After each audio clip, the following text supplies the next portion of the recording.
இயக்கி வழிநடத்திக் கொண்டிருக்கக்கூடிய பெருமதிப்பிற்குரிய தலைவர்களே,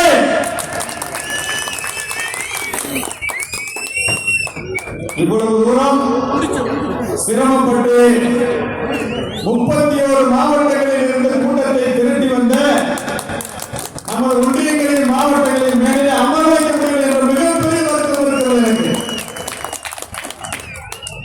ஆக நாங்கள் உங்களை விட நீங்கள் எங்களை மேடையில் அமர்த்தி அழகு பார்க்கிறீர்கள் என்பதுதான் உண்மை.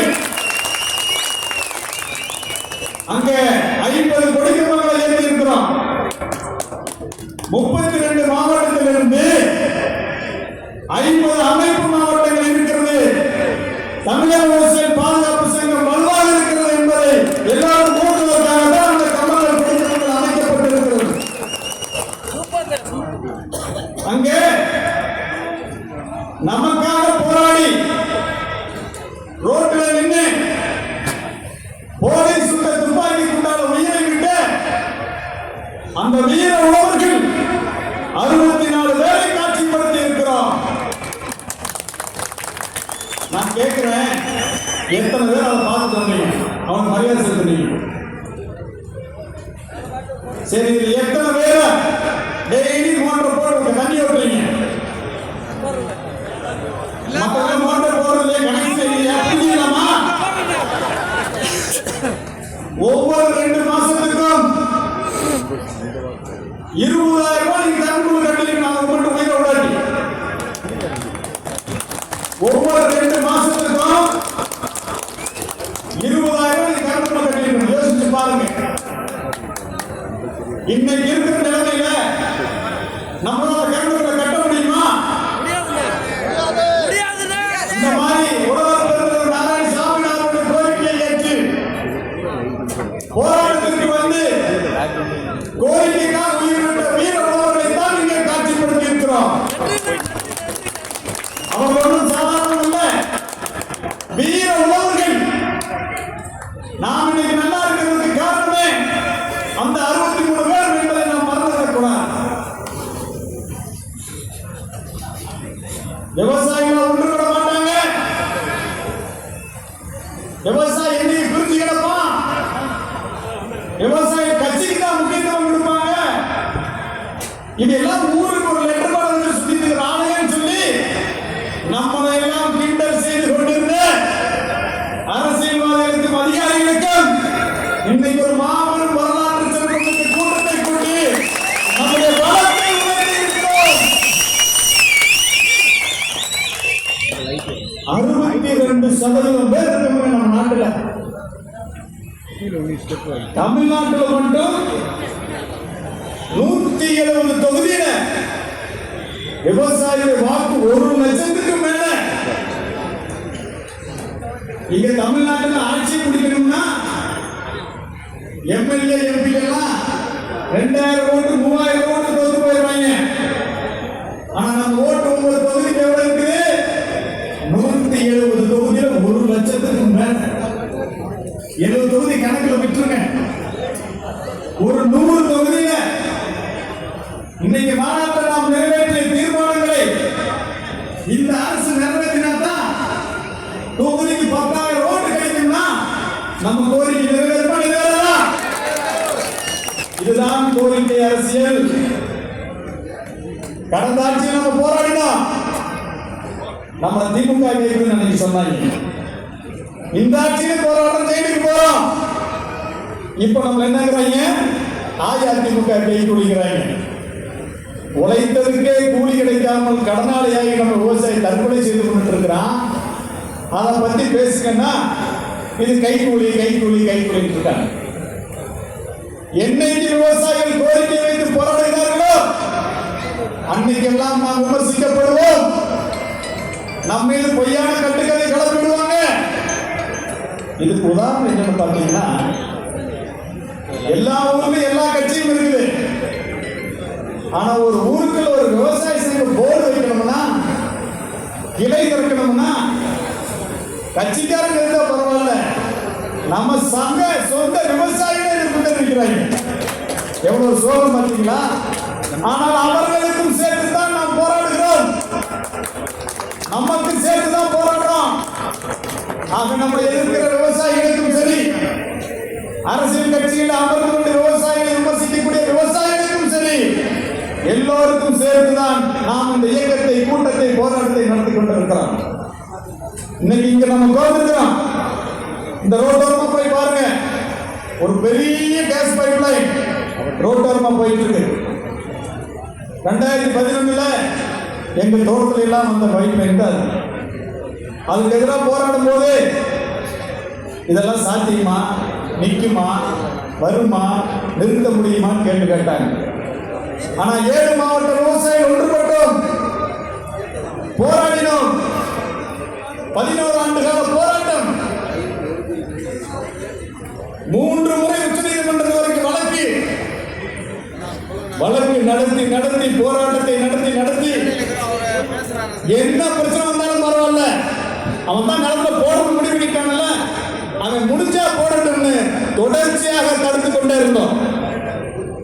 நம்ம சங்கத்தை சேர்ந்த விவசாயி கணேசன் தருமபுரி மாவட்டத்துக்காரர், என் நிலத்துல இந்த பைப் லைன் வரணும்னா நான் உயிரோடு இருக்கிற வரைக்கும் அது நடக்காதுன்னு சொல்லி தன் உயிரை இந்த திட்டத்தை இன்னைக்கு சாலையோரம் மாற்றி இருக்கிறார்.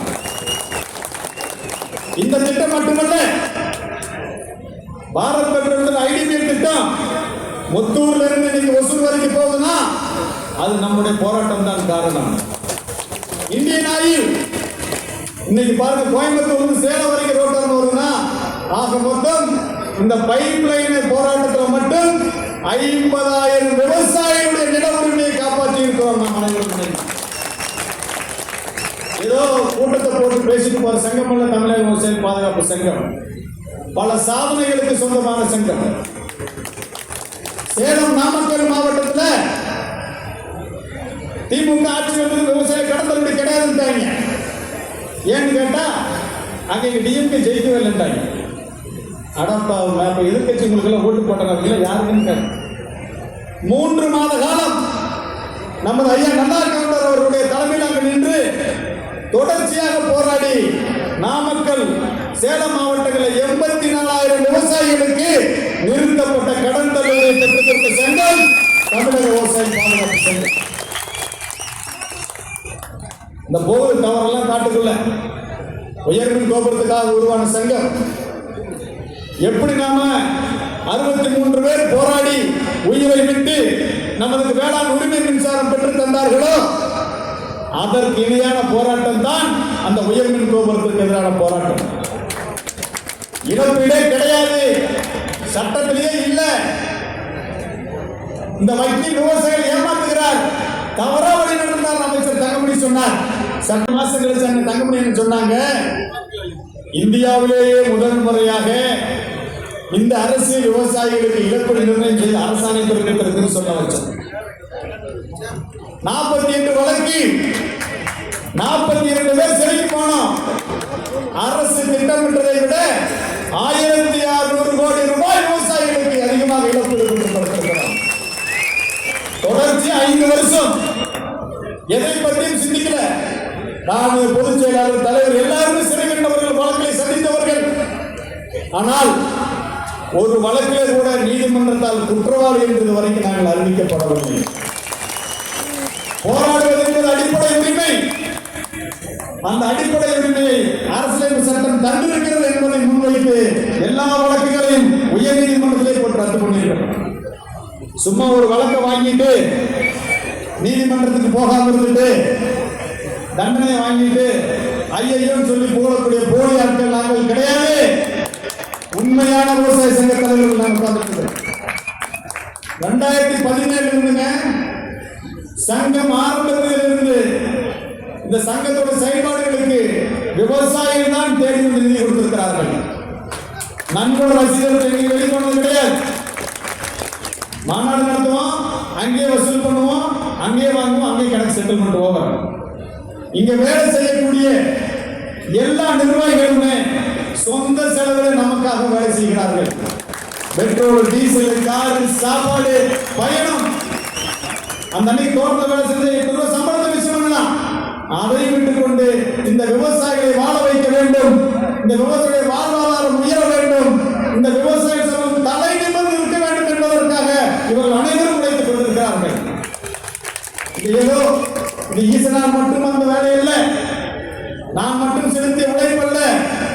இவருடைய முகங்களாக என்னை நிறுத்தி இருக்கிறார்கள். அவ்வளவுதான்.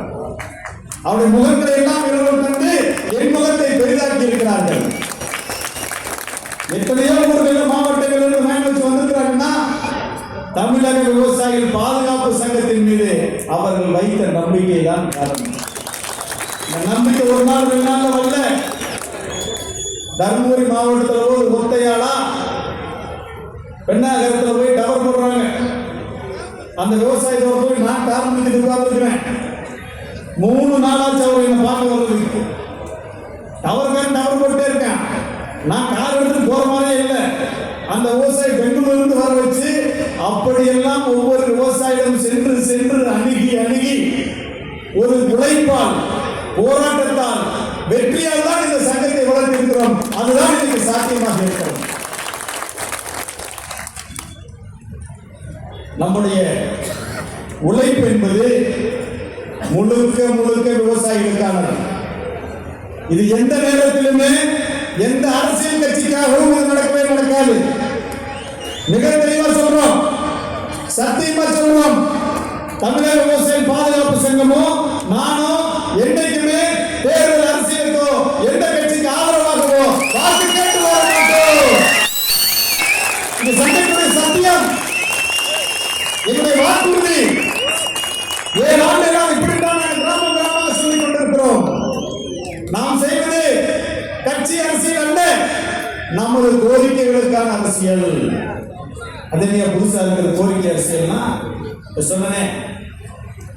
எனக்கு வாக்குறுதி கொடுத்துட்டு விவசாயிகளை வாழ வைக்கிறேன்னு சொல்லிட்டு, விவசாயிக்கு வள கொடுக்கிறேன்னு சொல்லிட்டு, நம்ம நிலத்துல பைப் லைன் போட மாட்டேன்னு சொல்லிட்டு, ஒரு நிலத்துல ரோடு வராதுன்னு சொல்லிட்டு, நம்ம நிலத்துல சிப்காட் அமைக்க மாட்டேன்னு சொல்லிட்டு, அமைக்கிற நிலத்தை பறிக்கிற வாக்குறுதியை மறந்த அரசியல்வாதிகளுக்கு தேர்தலில் உரிய பாடம் புகட்டுவதுதான் கோரிக்கை அரசியல். இந்தியா ஒரு மாபெரும் ஜனநாயக நாடு. இங்க நம்ம கோரிக்கைகள்னா நமக்கு இருப்பது 2 வழிகள். ஒன்று, தமிழ்நாட்டில் ஒட்டுமொத்த விவசாய பெருமக்களும் நான் இனிமேல் நிலத்துல உழுக மாட்டேன், பாலை கறக்க மாட்டேன், நெல்லு நடமாட்டேன், கரும்பு நடமாட்டேன்னு சொல்லி உற்பத்தி நிறுத்தம் பண்ணணும்னா, எல்லாரும் ஒருங்கிணைந்து செஞ்சோம்னா ஒரே நாள் நம்மளுக்கு விடை கிடைக்கும் கோரிக்கை நிறைவேறும். அதற்காகத்தான் ஒவ்வொரு ஊராக சென்று விவசாயிகளை சந்தித்து பேசி இன்னைக்கு 31 மாவட்டங்களை கடந்து இன்னைக்கு நாம் தமிழ்நாட்டில் பயணித்துக் கொண்டிருக்கிறோம். இரண்டாவது, ஒன்று உற்பத்தி நிறுத்தம், இரண்டாவது நமது மதிப்புமிக்க வாக்குகளை நமது வாழ்க்கைக்காக பயன்படுத்துவது. இந்த அரசு எனக்கு கடன் தள்ளுபடி கொடுக்கல, இந்த அரசால் தான் நான் கடனாளி ஆனேன். இவருடைய திட்டங்களால் இவங்க எனக்கு விலை கொடுக்கிறேன்னு சொன்னாங்க, எனக்கு கொள்முதல் பண்றேன்னு சொன்னாங்க. ஆனா கொள்முதல் பண்ணல, உற்பத்தி செய்ய சொன்னாங்க, உற்பத்தி செஞ்சேன், சந்தைக்கு போன விலை வைக்கல, கடனாளியான கடன் மேல கடன், மறுகடன். இன்னைக்கு கடனை கட்ட முடியாமல் கழுத்து வரை கடன் இருக்கிக் கொண்டிருக்கிறது. ஆக இப்ப நம்மை கடனாளியாக்கிய அரசு, நிலத்தை பறிக்கிற அரசு, இவர்கள் எல்லாம் இனாமத்தை பறிக்கிற அரசு, கிழக்கு புறவழிச்சாலை திட்டத்தை செயல்படுத்துகிற அரசு, ஐடிபி திட்டத்தை நம்ம நிலத்தை அமைக்கிற அரசு, இவர்கள் எல்லாம் நமக்கு என்ன வாக்குறுதி கொடுத்தாங்கன்னா, இந்த பைப் லைன் திட்டமே உங்க நிலத்துல வராதுன்னு சொன்னாங்க, இந்த ரோடே உங்க நிலத்துல வராதுன்னு சொன்னாங்க. நாங்க வந்தா நெல்லுக்கு 3000 தருவோம்னு சொன்னாங்க, கரும்புக்கு 5000 தருவோம்னு சொன்னாங்க. கொடுத்தாங்களா? புறக்கணித்தவர்கள், நமக்கு வாக்குறுதி நிறைவேற்றாதவர்களுக்கு நாம வைக்க போறது என்னன்னா, இனி எங்கள் ஓட்டு உங்களுக்கு இல்லை. சொல்லலாமா? சொல்லலாமா? ஆக விவசாய சங்கம் என்பது ஆளுகின்றவர்கள் மட்டும்தான் கோரிக்கை வைக்க முடியும். ஆளாளர்கிட்ட கோரிக்கை வைக்க பிரயோஜனம் இல்லை. ஆளுறவங்க நம்ம கோரிக்கை நிறைவேற்றணும்னா அவங்க குடிமை நம்ம கையில் இருக்கணும். ஊர்தோறும் செல்ல போறோம், விவசாயிகளுக்கான வாக்கு வங்கியை உருவாக்க போறோம். 100 தொகுதிகளை தேர்ந்தெடுத்து ஒவ்வொரு 25,000 30,000 விவசாயிகளை ஒருங்கிணைத்து அரசியல் சாதி மதம் கட்சிகளை கடந்து எங்கள் கோரிக்கை நிறைவேற்றினால்தான் எங்கள் ஓட்டு உங்களுக்கு சொல்லி அறிவிக்கப்போம்.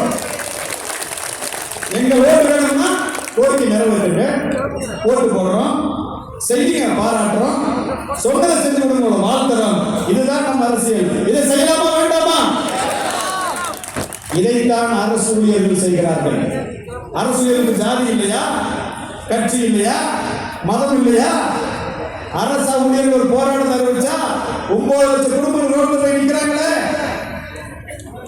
அவர்களுக்கு இந்த பிரச்சனை இல்லையா?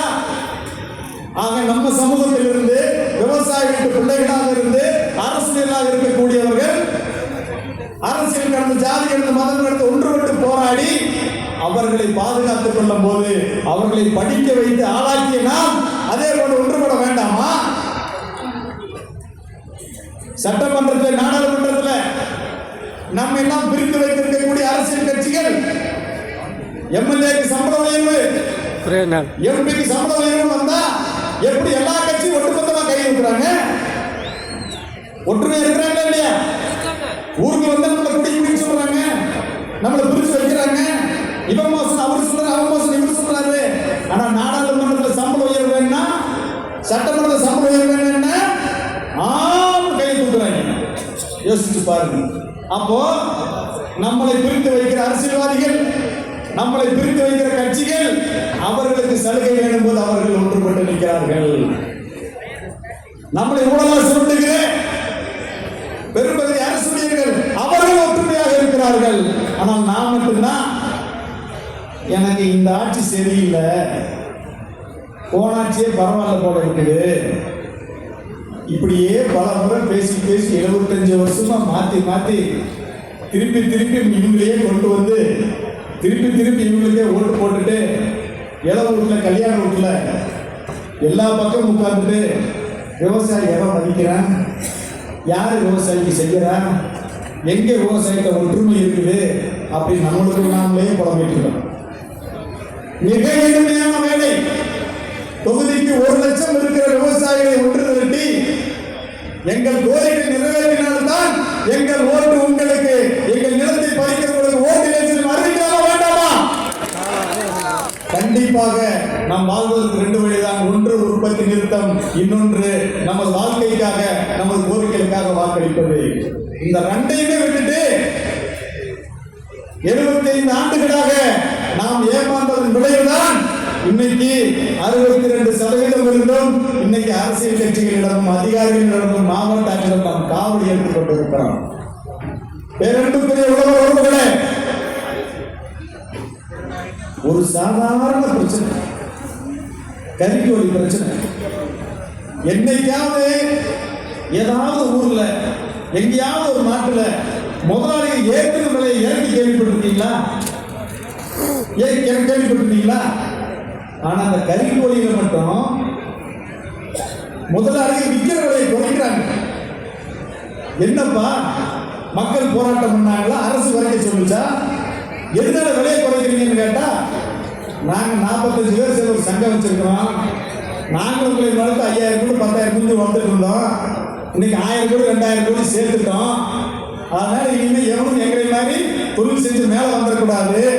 அதனால விவசாயிகள் எங்காவது போய் தானா பொழைச்சிக்கலாம், இந்த 6 ரூபா 50 பைசா கட்டுப்படியாதுன்னு சொல்லி குஞ்சம் வாங்கி விட்டு தீனை வாங்கி விட்டு வளர்த்து விற்கிறது போறாங்கன்னா கரெக்டா அதை கணிச்சு வச்சு அந்த நேரத்தில் 10 ரூபா விளையாட்டு போறாங்க. விவசாயிகள் கஷ்டம். ஆக சொந்த விவசாயி வீட்டு பிள்ளைகளே விவசாயிகளை வணிகத்திலே வீழ்த்துகிறார்கள். இது எவ்வளவு பெரிய அநியாயம். அந்த நஷ்டத்தை விவசாயி தலையில கட்டுறோம். எவ்வளவு பெரிய மோசம்.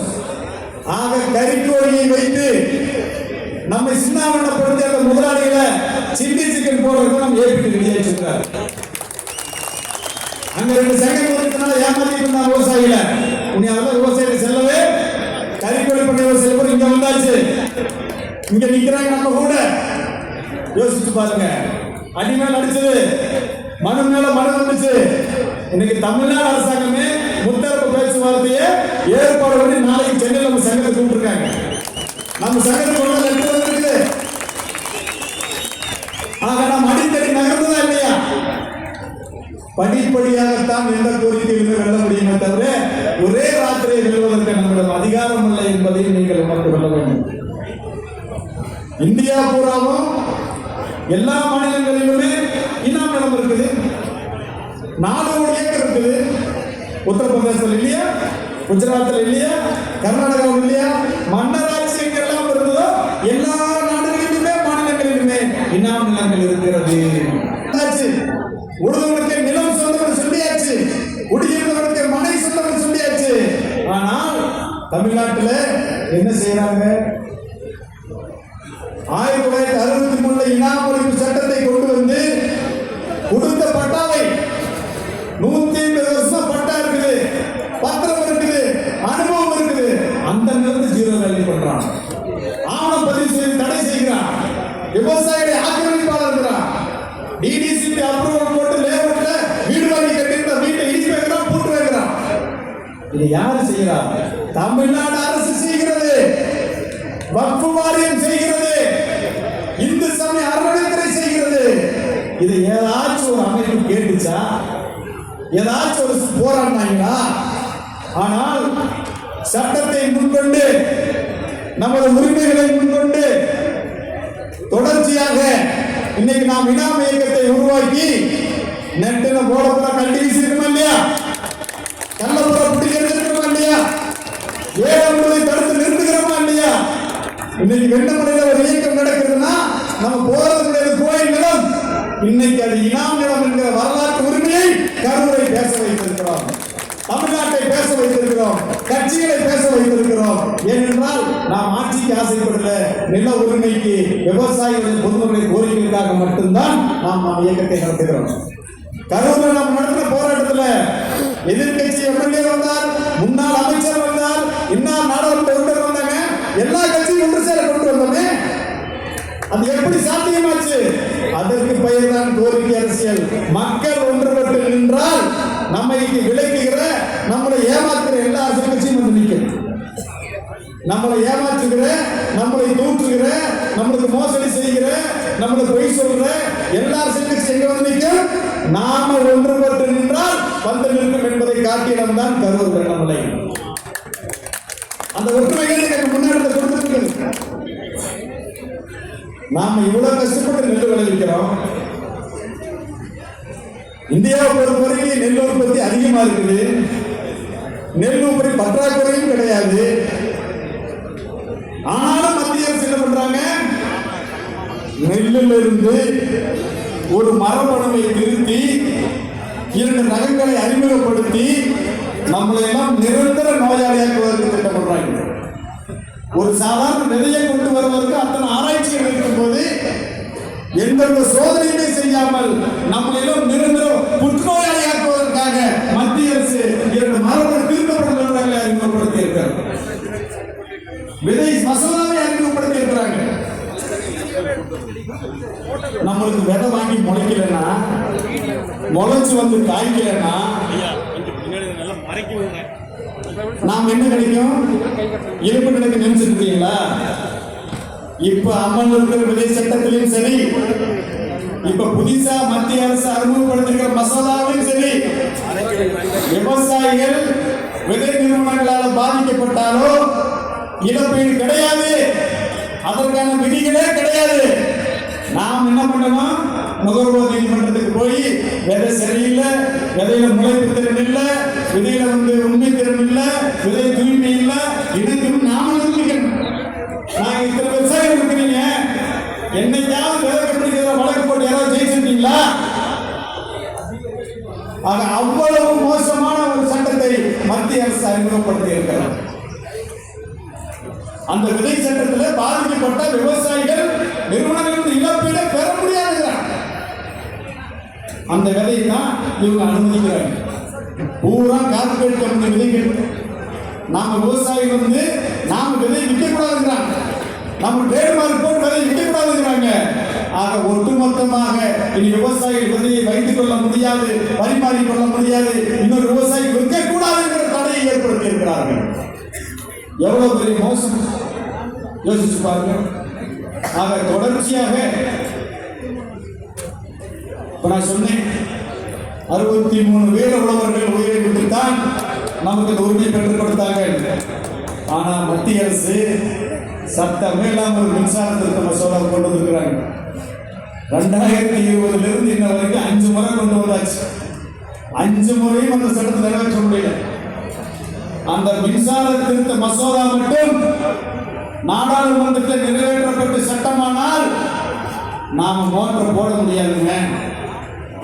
5 HP ஓட்ட முடியாது, 7 HP ஓட்ட முடியாது. மாசம் 20,000 30,000 எப்படி தொழிலுக்கு இன்னைக்கு கட்டணம் கட்டுறாங்களோ அதே போன்ற கட்டணம் கட்டக்கூடிய சூழ்நிலை ஏற்படக்கூடிய வாய்ப்பு இருக்கிறது. இதை எதிர்க்க வேண்டுமா வேண்டாமா? இதை எதிர்க்க வேண்டுமா வேண்டாமா? யோசித்து பாருங்கள். இப்படி மோசமான சட்ட மசோதாக்கள் ஆபத்துகள் எல்லாம் நமக்கு அனுபவித்து இருக்கிறது, காத்துக் கொண்டிருக்கிறது. ஒவ்வொன்றுக்கு எதிர்த்து போராட முடியுமா? ஒவ்வொரு பிரச்சனைக்கு ரோடு போய் நிற்க முடியுமா? அதனால்தான் இதையெல்லாம் செய்கிற அரசியல்வாதிகள் நம்மை தேடி வருகிற காலம் வந்தாச்சு. அந்த நேரத்தை பயன்படுத்தி நாம் நமது வாழ்க்கையை வலுப்படுத்திக் கொள்ள வேண்டும். எனக்கு மிகப்பெரிய பரந்த விதை சட்டத்தை கொண்டு வந்தையே அதை வாபஸ் வாங்கிடுவா. நான் இனிமே இலவச மின்சாரம் உரிமை மின்சாரத்தை பயன்படுத்த முடியாதுன்னு சட்டத்தை கொண்டு வந்தையே அதை வாபஸ் வாங்கிடுவா. ஊழல் மானியங்களை கம்பெனிகளுக்கு கொடுத்து விட்டு வருஷத்துக்கு ஏக்கராக்கு 30,000 நாங்கள் உற்பத்தி மானியம் கேட்கிறோமே அது தர முடியாதுன்னு சொல்றீங்க. ஏக்கராக்கு 30,000 உற்பத்தி மானியம் கொடுக்கிற அரசாணையை போட்டு நீங்க வங்கி எங்களை பணத்தை போட்டுடுவா. நீங்க சொல்வதை கேட்டு நாங்கள் உழைத்து ஓடாய் தேர்ந்தோமே கடனாளியானமே எங்கள் கடன்களை தள்ளுபடி செய்து விட்டுவா என்றுதான் நம்ம கேட்க போகிறோம். நாங்கள் பெருந்திருக்கிற உழவர்களே அரசாங்கத்தோட போராடுறோம், அதிகாரிகளோட போராடுறோம், கம்பெனிகளோட போராடுறோம், வனவிலங்குகளோட எல்லாம் நம்மை போராட வந்து விட்டார்கள். நாம கும்பிட்டு இருந்த யானை, நாம கும்பிட்டு இருந்த மயில், நாம கும்பிட்டு இருந்த குரல் இதெல்லாம் நம்ம எதிர்க்க வச்சுட்டாங்க. எதிரியா? ஆனா வனவிலங்கு நம்ம நிலத்தை வந்து அடிக்கலாம், என்ன வேணா பண்ணலாம், நம்ம தூக்கி போட்டு மிதிக்கலாம், கொள்ளலாம். டாஸ்மாக் சேர்த்தா 10 லட்சம் உண்டு, நடிகர் போய் பார்த்தா 30 லட்சம் உண்டு. ஆனா விவசாயிகள் போய் சேர்த்தோம்னா வெறும் 10 லட்சம். யோசிச்சு பாருங்க. விவசாயிகள் மின்சாரம் தாக்கி சாகுறாங்க, மின்னல் தாக்கி சாகுறாங்க, வெயில் தாங்க முடியாம மாரடை கொண்டு சாகுறாங்க, வண்டியில் போய் விழுந்து சாகுறாங்க, டிராக்டர் ஓடி சாகுறாங்க. அனைத்து விவசாய பணிகளின் போது நாம் உயிர் இருந்து கொண்டே இருக்கிறோம், இந்த நாட்டுக்கு தியாகம் செய்து கொண்டே இருக்கிறோம், உணவு உற்பத்தி செய்து கொண்டே இருக்கிறோம். ஆனால் விவசாயிகள் விவசாய பணிகளின் போது உயிரிழந்தால் இழப்பீடு கொடுப்பதற்கு இதுவரை ஒரு அரசாணையே கிடையாது என்பது உங்களுக்கு தெரியுமா? ஆனா டாஸ்மாக் வாசல் இருந்து சேர்த்தா 10 லட்சம். யோசிச்சு பாருங்க. ஆக கள்ளச்சாராயம் முடிச்சு சேர்த்தா 10 லட்சம், நடிகர் போய் பார்க்க சாத்தா 30 லட்சம் குடும்பத்துக்கு. ஆனா விவசாயம் செய்து உணவு உற்பத்தி செய்து இந்த நாட்டு மக்களுக்கு உணவு உற்பத்தியை கொடுத்து பசி இல்லாமல் பஞ்சம் இல்லாமல் நாட்டு மக்களை வைத்திருந்தால் நமக்கு என்ன தண்டனை? ஒண்ணு கிடையாது. மொட்டை அடிச்சு ராம் போட்டு சொல்லி போட்டான்னு போயிடுறாங்க. அன்புக்குரிய உழவர்களே, இவ்வளவு பெரிய மாநாட்டை நடத்தி இருக்கிறோம், ஒற்றுமை உருவாக்கி இருக்கிறோம், விவசாயிகளை திரட்டி இருக்கிறோம், விவசாய சங்க தலைவர்களை திரட்டி இருக்கிறோம். 110 தீர்மானங்களை எழுதியும் நேரம் இன்மையால் 60 தீர்மானங்களை தாண்டி நிறைவேற்ற முடியவில்லை. இருந்தாலும் நம்ம தலைவர்கள் ஒட்டுமொத்தமாக எல்லா தீர்மானங்களையும் ஏகமனதாக நிறைவேற்றி விட்டோம் அறிவித்து விட்டார்கள். ஆனாலும் சில தீர்மானங்கள் நம்ம பேச வேண்டியிருக்கிறது. சேலம் மாவட்டத்தில் மேட்டூர் அணை இருக்கு, தண்ணி நிரம்பி கடலுக்கு போயிட்டே இருக்கு. கொள்ளிடம் கொள்ளாத அளவுக்கு தண்ணி கடலுக்கு போகுது, கொள்ளிடம் கொள்ளாத அளவுக்கு தண்ணி கடலுக்கு போகுது. ஆனா இங்க இருக்கிற 100 ஏரிக்கு தண்ணி விடுங்கன்னு சொன்னா 100 வருஷமா நோண்டிட்டே இருக்கிறாங்க. அவ்வளவு மோசமா நடக்குது. பாதி ஏரிக்கு தண்ணி வந்தாச்சு, பாதிக்காத உட்காந்துருக்காங்க, பணத்தை உட்காந்துருக்கிறாங்க. அது ஒரு மோசமான செயல்பாட்டை இந்த அரசியல் செய்து கொண்டிருக்கிறாங்க. அவினாசி அத்திக்கிற திட்டம் யாருக்குமே பாதிக்கலாம், கடைகளுக்கு தண்ணி எடுத்து வந்தாங்க. எங்க எடுத்தாலும் விவசாய பிரச்சனை பொறுத்த வரைக்கும் நீராதார பிரச்சனை இருமுனை கத்தி இங்க இருக்கிற விவசாயிகள் பேசினா அங்க இருக்கிற விவசாயி அடிப்பாங்க, அங்க இருக்கிற விவசாயிகள் பேசினா இங்க இருக்கிற விவசாயி அடிப்பாங்க. நாம் இன்னும் நமக்குள்ள வந்து உட்கார்ந்து பேசி பற்றி இருக்கிற பழக்கத்தை நம்ம வளர்த்துக்கலாம். அதனால நம்மளையே எதிரிகள் ஆக்கிவிட்டு நம்மளையே மோத விட்டு இங்க இருக்கக்கூடிய அதிகாரிகள்னா திட்டத்தை செயல்படுத்த மாட்டேங்கிறான். ஆனா கர்நாடகாவில் போய் பாருங்க, இங்க நீர்வளத்துறைக்கு ஒதுக்கிற தொகை வருஷத்துக்கு வெறும் 5300 கோடி. கர்நாடகாவில் கடந்த 40 வருஷமாக நீராதார திட்டங்களை நம்ம அவினாசி அத்திக்கடவு திட்டம் போன்று, காவிரி வைகை குண்டாறு போன்று, சேலத்தில் 100 ஏக்கர் நிர்வாக திட்டம் போன்று ஒவ்வொரு வருஷமும் வருஷத்துக்கு 20,000 கோடி ஒதுக்குறாங்க. உபரி நீரை கொண்டு போய் நாடு வரை விவசாயம் பண்றாங்க. ஆனா நம்ம ஊர் என்ன பண்றாங்க அதிகாரிங்க, ஐயா உன் தண்ணி எடுத்து போக கோரிக்கை வைக்கிறான்னு சொல்லி நம்ம விவசாயிகளை பிரித்தாளுகிறார்கள். பாண்டியார் குடும்ப திட்டம் 75 ஆண்டுகள் கோரிக்கை கேரளாவோடு பேசி தீர்க்க முடிந்ததா? ஆணையர் நல்லார் திட்டம் அதுவும் காமராஜர் காலத்தில் கோரிக்கை இருக்கிறது, அதையாவது கேரளாவோடு பேசி நிறைவேற்றினார்களா? ஆக இவர்கள் தமிழ்நாட்டில் தண்ணி மழை பெய்யுது, அணைகளுக்கு தண்ணி வருது, ஆனா எல்லாத்தையும் கடல் கிடப்பதில் இவர்கள் குறியாக இருக்கிறார்கள். ஆக எங்கெல்லாம் காவிரியில மேட்டூர் டேம் கொள்ளிடம் வரைக்கும் 11 இடங்களில் உபரி நீர் இருக்கிறது, அதை எடுத்து வறண்ட பகுதிகளுக்கு திரும்ப வேண்டும் என தொடர்ச்சியாக இங்கே எல்லாரும் பேசிட்டு இருக்கிறோம். அதிகாரத்தில் இருக்கிற ஓய்வு பெற்ற அதிகாரிகள் சொல்கிறாங்க, ஆனால் இவர்கள் அதை நிறைவேற்றுவதற்கு தயாராக கிடையாது. அவினாசி அத்திக்கடவுல 2வது நகரத்தை சொல்றோம், உடனே நம்ம விவசாயிகள் அச்சம் வருது. கேள்வி விவசாயிகள் எல்லாம் நம்ம சொந்தக்காரங்க, நாங்க தண்ணி அங்க கேட்டா இங்க இருந்தாங்க போயிருக்கோம்னு சொல்றாங்க. இங்க நிறைய எல்பிபி விவசாயிகள் வந்துக்கிறீங்க. தமிழக விவசாய பாதுகாப்பு சங்கம் எந்த ஒரு கோரிக்கைக்கும் எதிரானது அல்ல என்பதை உணர்ந்து கொள்ள வேண்டும். அவினாசி அத்திக்கடவு 2வது ஒரு 1000 கோடி விட்டு போச்சு, அதுக்கு தண்ணி கேட்கிறாங்க. பாண்டியாறு பொன்னம்பலா திட்டத்தை நிறைவேற்றிவிட்டு கீழ்பவானிக்கு தண்ணியை பெற்றுக் கொடுத்து விட்டு அவினாசி அத்திக்கடவு திட்டத்தை கொஞ்சம் கொடுக்கலாமா வேண்டாமா? கொடுக்கலாமா வேண்டாமா?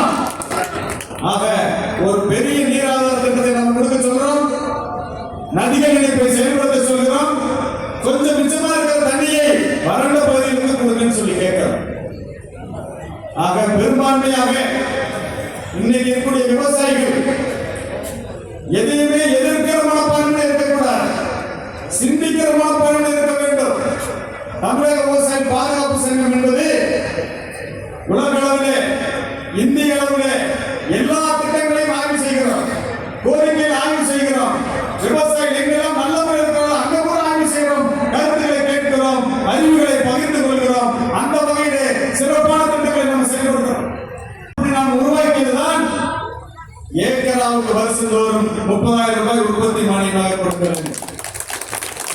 மத்திய அரசு ஒரு மானியம் வேண்டாம், ஏக்கராவுக்கு வருஷம் 50,000 ஒதுக்குறாங்க. நான் 20,000 ரூபாய் பயன்படுத்துறது இல்ல. ஒரு மானியம் என்பது எப்படி ரேஷன் கடையில் அரிசி நம்மளுக்கு வந்து சேர்றது இல்லையோ, வர்ற மாதிரி வந்து போற மாதிரி போயிருந்தோ, அதுதான் ஒரு மானியம், ஊழல் மானியம்.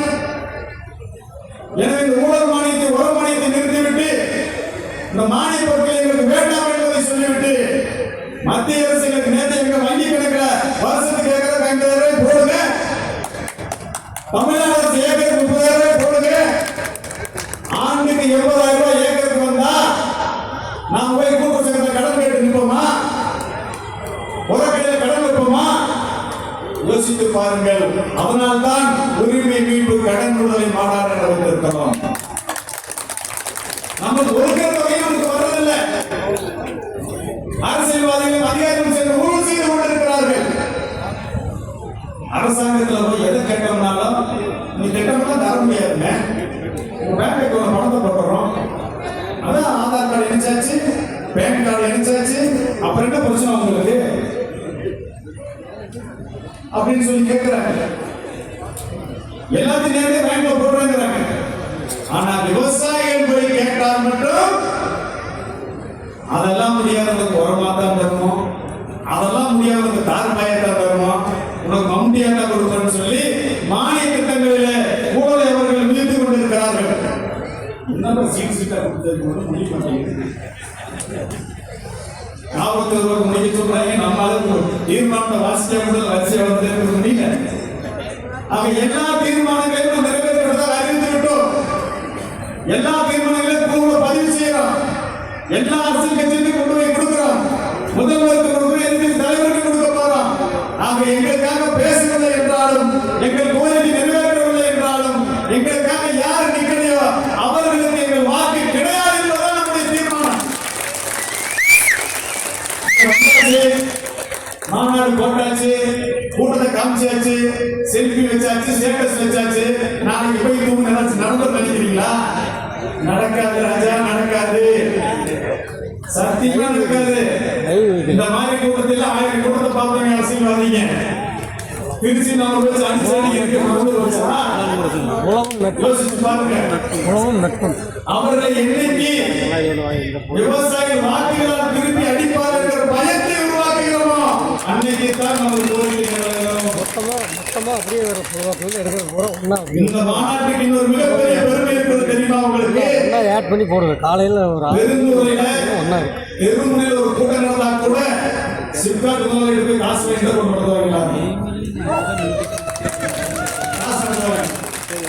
மாநாடு நடந்தா ஏன் இந்த இடத்துல அதிக பேர் மாநாடு போடுறாங்கன்னா செலவு முதலே ஏற்றுக்கிறாங்க. வேலூர், ஈரோடு பெருந்தூர் முதலையே சிப்காட் முதலே ஏற்றுக்கிறாங்க. சிப்காட் முதலீடு 10 பைசா ஆகாம இன்னைக்கு ஒரு பெரிய மாநாடு போட்டுக்கிறோம்னா அது நம்ம இந்த விவசாயிகளை ஒரு மணி வரைக்கும்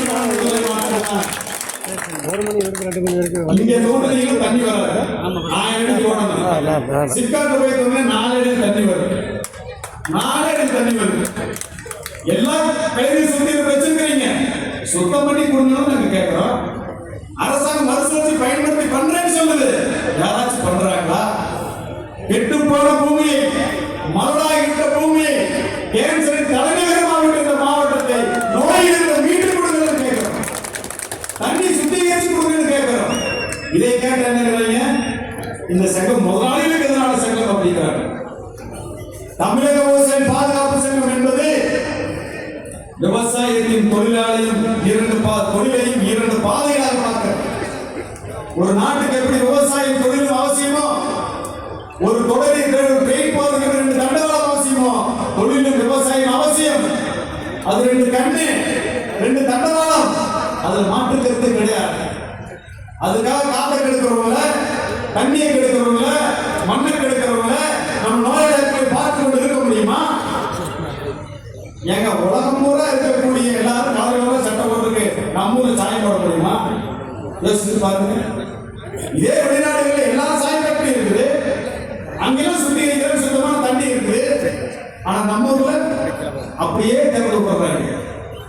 கேட்க போனா மாமன் மச்சான் மாப்பன் 1000 பஞ்சாயத்து வருது. காசு போடுறான், பணத்தை காசு போடுறான், மெடிசின் போடுறான், நம்மளுக்கு பேச்சு வருது. அனைத்தையும் தாண்டித்தான் இயங்கிக் கொண்டிருக்கிறோம். இந்த பூமி என்பது தலைமுறைக்கு மேலானது. முதல் வரிசையில் வந்திருக்காரு முருகன், தர்மபுரி வந்திருக்காரு மாற்றுத்திறனாளி. என்னைக்காவது ஏதாச்சும் ஒரு விவசாய சங்கம் மாற்றுத்திறனாளிகளுக்காக செயல்படுத்த பார்த்திருக்கீங்களா? ஆனா நம்ம தமிழக விவசாய பாதுகாப்பு சங்கம் மாற்றுத்திறனாளிகளுக்கும் ஒரு அணியை உருவாக்கி அவர்கள் சொந்தமாக சுய கௌரவத்தோடு வாழ வேண்டும் என்பதற்காக அவர்கள் ஒரு தொழில் மையத்தையும் திறந்து வச்சிருக்கிறார்கள். அவர்களே சொந்தமாக உழைக்கிறார்கள், வருமானத்தை ஈட்டுகிறார்கள், வாழ்வாதாரத்தை ஈட்டுகிறார்கள், நன்றாக இருக்கிறார்கள். ஆந்திராவில் போனீங்கன்னா உடல் ஊனமுற்றவருக்கு மாற்றுத்திறனாளிகளுக்கு 6000 ரூபாயிலிருந்து மாசம் 5000 ரூபாய் வரைக்கும் ஊனத்தின் சதவீதத்தை பொறுத்து அவர்கள் மாதந்தோறும் உங்களுக்கு மானியம் கொடுக்குறாங்க, நிவாரணம் கொடுக்குறாங்க, இழப்பீடு கொடுக்குறாங்க, உதவித்தொகை கொடுக்குறாங்க. ஆனா தமிழ்நாட்டில் அப்படி கொடுங்கன்னு கேட்டுக்கிட்டே இருக்கிறோம், போராடி கொண்டே இருக்கிறோம். ஆனால் இந்த அரசு கண்டிருந்து பார்க்க மறுக்கிறது. தமிழ்நாட்டில் இந்த மாற்றுத்திறனாளிகளுக்காக நாம் ஒரு மிகப்பெரிய கோரிக்கை நிறைவேற்றி கொடுத்திருக்கிறோம். எல்லா மாற்றுத்திறனாளிகளுக்கும் உள்ளாட்சி அமைப்புகளே ஒரு நியமன பொறுப்பு வேண்டும் என்று அரசு கோரிக்கை வச்சோம். அணியை தொடங்கி அணிக்கை கோரிக்கை வச்சோம். இன்னைக்கு அதை தமிழ்நாடு அரசு நிறைவேற்றி இருக்கிறது. எனவே இந்த மாநாட்டின் வாயிலாக அந்த கோரிக்கை நிறைவேற்றிய தமிழ்நாடு அரசுக்கு நாங்கள் நன்றிகளை தெரிவித்துக் கேட்டுக்கொள்கிறோம். விவசாயிகள் தோணிமடுவு திட்டம் அந்தியூர்ல 20 வருஷ கோரிக்கை. நம்ம தோழர் சிவானந்தம் அவர்கள் அடையாத அரசியல்வாதிகள் கிடையாது, பார்க்காத அதிகாரிகள் கிடையாது. கடந்த முறை முதல்வர் வந்த போது அவருக்கு 5 கோடி நிதி ஒதுக்கிறார். இதன் வரவேற்கலாமா வேண்டாமா? நல்லது செஞ்சா வரவேற்கணும், நன்மை செஞ்சா பாராட்டணும். அந்த வகையில் இந்த மாநாட்டின் சார்பாக தமிழ்நாடு அரசுக்கும் முதல்வருக்கும் நன்றி தெரிவிக்கும் ஒரு தீர்மானத்தை நாங்கள் நிறைவேற்றுகிறோம். அதே சமயம் எங்கள் கடனை தள்ளுபடி செய்யலாம் அப்படின்னா நாங்கள் தயங்காமல் செஞ்சுள்ளவர்கள் தெளிவாக சொல்லிடுறோம். அந்த கோரிக்கைகளுக்காக கொள்கைகளுக்காக தான் தமிழக விவசாய பாதுகாப்பு சங்கமே தவிர யாரும் கோட்டைக்கு ஆட்சி பிடிப்பதற்கு ஒரு சங்கம் கிடையாது. ஆக அன்பிற்குரிய உழவர்களே, இந்த மாநாட்டில் நிறைய குறைகள் இருக்கிறது. நிறைய ஏற்பாடுகளை எங்களால் எதிர்பார்த்த அளவுக்கு சிறப்பாக செய்ய முடியவில்லை. என்ன குறைகள் இருந்தாலும் எங்களிடம் சொல்லுங்கள். அடுத்த மாநாடு 5 லட்சம் பேரை திரும்பி நடக்க இருக்கிறது. 50,000 பேராக இருக்கும் போது நம்ம தவறை நமது குறைகளை சரி செய்து கொண்டால்தான் 5 லட்சம் பேரை நாம கூட்டி சிறப்பாக நடத்த முடியும். இங்க இருக்கிற தலைவர்களுக்கும் சரி, இங்க இருக்கக்கூடிய உழவர்களுக்கும் சரி, இந்த மாநாட்டில் என்ன கோரிக்கைகள் குறைகள் இருந்தாலும் கண்டிப்பாக இதை குறிப்பிட்டு சொல்லுங்கள். அடுத்த முறை கண்டிப்பாக நாங்கள் அதை சரி செய்து மிகப்பெரிய அளவில் விவசாயிகளுடைய கூட்டத்தை கொடுப்பதற்கு நாங்கள் தயாராக இருக்கிறோம். தோழர்கள் வந்தாங்க, நம்ம கல் போராடிகள், நம்ம நல்லசாமி என்ன கல்லுக்காகவே தன் வாழ்நாளை அர்ப்பணித்தவர். அவர்கள் கொள்கை தலைவர் விருதை கொடுத்து நாம் சங்கத்தில் பாராட்டி நாம் மகிழ்ந்தோம். என்னை எங்காச்சும் ஒரு அநியாயம் இருக்க உலகத்தில் ஏதாவது ஒரு நாட்டு கல்விக்கு தரப்பட்டிருக்கான? கேரளாவில் இருக்கிற விவசாயிக்கு ஒரு தென்னை மரத்தை கல் இருக்கிறது அரசாங்கத்தை விட்டா மாசம் 7,000 பணம், குறைஞ்சபட்சம் 700 கொடுக்குறேன். 10 மரத்தை விட்டா குறைஞ்சபட்சம் 10,000 கிடைக்கும். தமிழ்நாட்டில் என்ன கேடு, என்ன கேடு இவங்களுக்கு? இவங்களுக்கு எல்லாம் என்ன பண்ணணும் தெரியுங்களா? கேரளாவுக்கு அதிக 100 ரூபாய் தான் குடிச்சு வர டாஸ்மாகில் பார்த்து வாங்கிக்கிறவங்க நம்ம போய் நிறைவேற்ற நம்புறீங்களா? யோசிச்சு பாருங்க. கல் என்பது போதை பொருளுங்க. ஆனா உலக சுகாதாரம் அது ஊட்டச்சத்து மிக்க சத்துபானம்னு சொல்லுது. மத்திய அரசாங்கம் 6% மேல இருந்தாலும் அது கல்லு, அதுக்கு அது உணவுன்னு சொல்லுது. புலிக்காரர்களை குழந்தைகளும் பருகாமல் சொல்லுது. கேரளாக்காரர்கள் அதை பருகும் போது, ஆந்திராக்காரர்கள் அதை பருகும் போது, எல்லா நாடுகளும் அதை பயன்படுத்தும் போது தமிழ்நாட்டில் மட்டும் தடை விதிச்சிருக்காங்க. நியாயமா? தடை எப்ப விதிச்சாங்க தெரியுமா? 1987 உழவர் பெருந்தலைவர் 1984 இறந்து விட்டார். நம்மளை விட்டுட்டு போயிட்டாரு. சங்கமெல்லாம் கலகலத்து போச்சு. இனி கேட்கறதுக்கு எவ்வளவு இல்லை தைரியத்துல அன்னைக்கு தடை விதித்தார்கள். ஆனால் இன்னைக்கு தமிழக விவசாய பாதுகாப்பு சங்கம் இருக்கிறது. கல்லுக்கான தடையை நீக்க வேண்டும் என்ற கோரிக்கை வைத்துக் கொண்டே இருக்கிறோம். கண்டிப்பாக இவர்கள் நீக்கவில்லை என்றால் இவர்களை நீக்குகிற வேலையும் நாம் செய்வோம் என்பதை தமிழ்நாட்டை பொறுத்த வரைக்குங்க போதுமான அளவு மழை பெய்கிற மாநிலம். இது வறட்சி மாநிலம் எல்லாம் கிடையாது. தமிழ்நாட்டை பொறுத்த வரைக்கும் இந்த மாநகராட்சி நகராட்சியிலிருந்து வரக்கூடிய கழிவு நீரை சுத்திகரித்து மீண்டும் பயன்படுத்தலாம். 70 டிஎம்சி பயன்படுத்தலாங்க. 70 டிஎம்சி தண்ணி. ஆனா இவங்க 4,000 கோடி 5,000 கோடி கடல் தண்ணி சுத்தத்தை நம்ம தொடர்ந்து கொடுக்குறாங்க. நம்ம இருக்கிற அணைகள் இருக்கக்கூடிய நல்ல தண்ணி போல எடுத்துட்டு போயிட்டு அதை அப்படியே கழிவுகளும் ஆறுகளையும் ஓடைகளையும் எடுத்துட்டு இருக்கிறாங்க. இன்னொரு பக்கம் எல்லா கிராமத்திலையும் எங்கெல்லாம் நகராட்சி மாநகராட்சி பக்கத்தில் பாரத்தில் இருக்குதோ எங்க அரசியல் இருக்கிற குப்பை ஓட்ட வந்துடுறாங்க. திருப்பூர் பார்த்தீங்கல்ல, ஒரு கிராமத்தில் மக்கள் நிம்மதியை தூங்க முடியல, குடியிருக்க முடியல. எல்லா காலையும் குப்பை ஓட்ட போலீஸ் பாதுகாப்பு வர்றாங்க. ஆனா ஒரு உண்மை என்ன தெரியுமா? ஒரு காலத்தில் நமது முன்னோர்கள் எல்லாம் நகரங்களுக்கு சென்று தினசரி குப்பை எண்ணிக்கொண்டு நம் நிலத்தை கொட்டி கொண்டிருக்கிறார்கள். 6 கோடி மெட்ரிக் டன் உரத்தை இறக்குமதி செய்யும், வெளிநாட்டில் இறக்குமதி செய்யறோம். அந்நிய செலாவணி பாதிக்கப்படுது, நாட்டோட பொருளாதாரம் மீள்கிறது.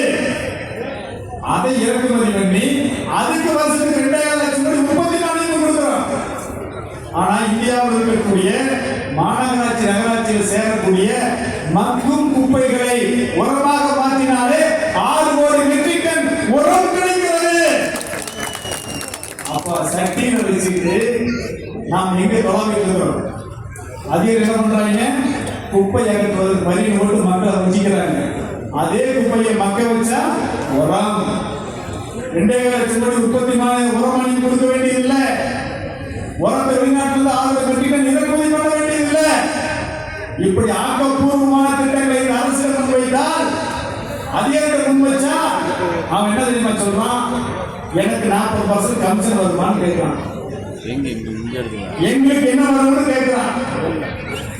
ஆக நாம அவர்கள் எனக்கு என்ன வரும், எனக்கு 40% வருமா வரான்னு கேட்கும்போது நாம் நம்ம உரிமையை கேட்கலாமா வேண்டாமா? அதனாலதான் எங்களுக்கு முதல்ல பணத்தை வங்கி கணக்கில் வரவேன்னு சொல்றோம். ஆக அன்பிற்குரிய உறவுகளே, நீண்ட நேரம் உங்களோடு எடுத்துக்கொண்டேன், மன்னிக்கவும். தொடர்ச்சியாக நாம் இனி அதாவது கன்றாம்பட்டு வட்டத்திலிருந்து வந்த நெடுங்கவாடி கிராமத்தை சேர்ந்த பிரதாப் என்கிற ஒரு இளைஞர் தவறிவிட்டார். அவருடைய உறவுக்காரர்கள் படிக்கிட்டு நிற்கிறாங்க. எப்ப கன்றாம்பட்டு பிரதாப் கொஞ்சம் மேலக்கிட்டமாக சாமி எங்க இருந்தாலும் உங்க அண்ணன் 7 மணியை காத்து இருக்கிறார். எனவே கன்றாம்பட்டு பிரதாப் அவர்களை மேடைக்கருகே வருமாறு அன்போடு கேட்டுக்கொள்கிறோம்.